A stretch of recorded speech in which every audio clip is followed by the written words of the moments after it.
Assalamualaikum warahmatullahi wabarakatuh. Salam untuk Anda semuanya. Hari ini kita berjumpa kembali pada salah satu materi, yaitu salah satu dari uji asumsi klasik adalah uji autokorelasi. Uji autokorelasi merupakan salah satu uji asumsi klasik dalam analisis regresi linear berganda. Uji autokorelasi adalah untuk melihat apakah terjadi korelasi antara suatu periode T dengan periode sebelumnya atau T-1.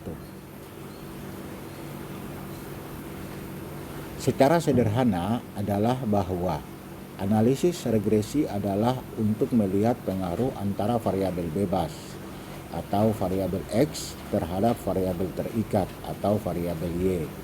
Jadi, tidak boleh ada korelasi antara observasi dengan data observasi sebelumnya. Sebagai contoh adalah pengaruh antara tingkat inflasi bulanan terhadap nilai tukar rupiah terhadap dolar.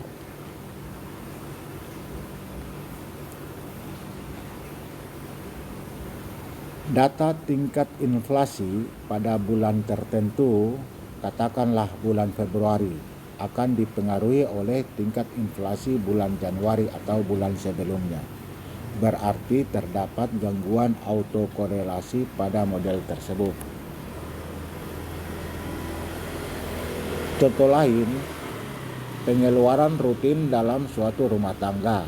Ketika pada bulan Januari suatu keluarga mengeluarkan belanja bulanan yang relatif tinggi, maka tanpa ada pengaruh dari apapun, pengeluaran pada bulan Februari akan rendah. Uji autokorelasi hanya dilakukan pada data time series atau runtun waktu dan tidak perlu dilakukan pada data cross section atau data sampel. Sebagai contoh, model regresi pada penelitian di Bursa Efek Indonesia, di mana periodenya lebih dari 1 tahun, biasanya memerlukan uji autokorelasi.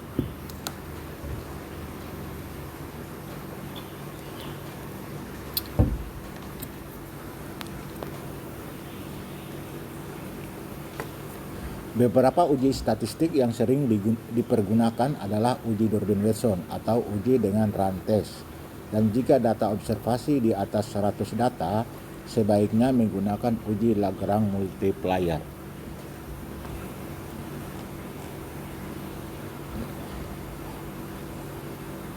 Dalam materi ini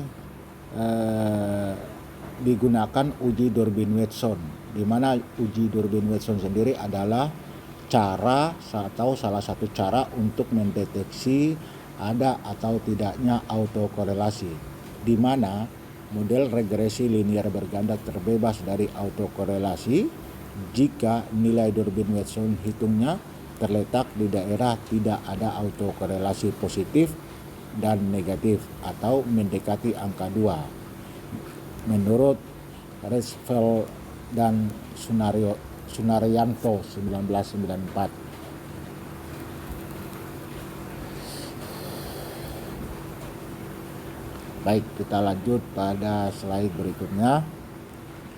Kriteria pengambilan keputusannya adalah sebagai berikut. Jadi, untuk perhitungan Durbin-Watson, setelah mendapatkan nilai Durbin-Watson, tahap berikutnya adalah kita harus mengetahui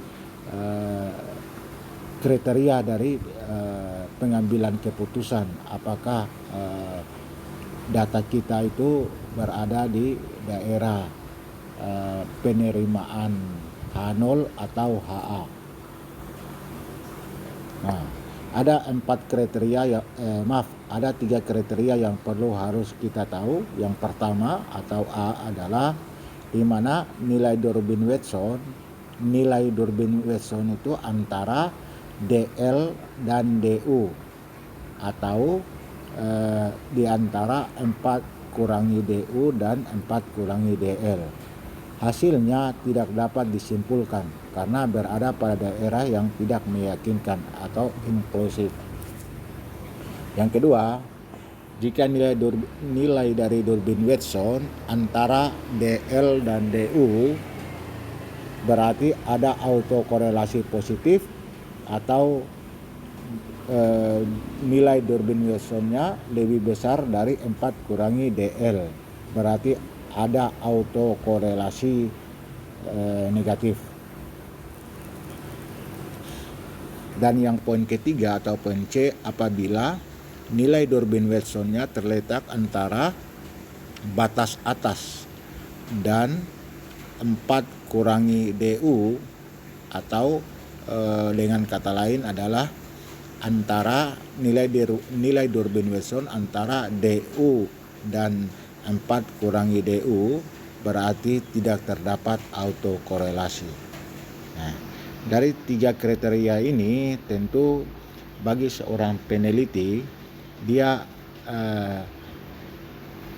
memilih salah satu di antara 3 itu yang sesuai dengan teorinya adalah poin ketiga atau poin C, di mana poin C di sini adalah daerah di mana tidak terjadi masalah autokorelasi. Sekali lagi, yaitu daerah di mana hasil perhitungan Durbin-Watsonnya antara DU dan 4 kurangi DU. Jelasnya perhatikan gambar berikut ini. Nah, dari 3 kriteria tadi, jika kita lihat dalam bentuk gambarnya, dikelompokkan menjadi 5 daerah, di mana daerah yang pertama adalah antara 0 dan DL. Nah, di mana daerah ini adalah merupakan daerah autokorelasi positif. Dan antara DL dan DU, daerah kedua, daerah DL dan DU adalah daerah konklusif atau daerah keraguan-raguan. Yang ketiga, antara daerah DU dan 4 kurangi DU adalah daerah bebas, artinya daerah tidak terjadi masalah autokorelasi. Dan daerah keempat adalah antara 4 kurangi DU dan 4 kurangi DL, di mana daerah ini adalah daerah keraguan-raguan, sama dengan daerah yang kedua yaitu antara DL dan DU. Yang terakhir, yang kelima adalah daerah antara 4 kurangi DL dan 4. Di sini adalah daerah terjadi masalah autokorelasi negatif.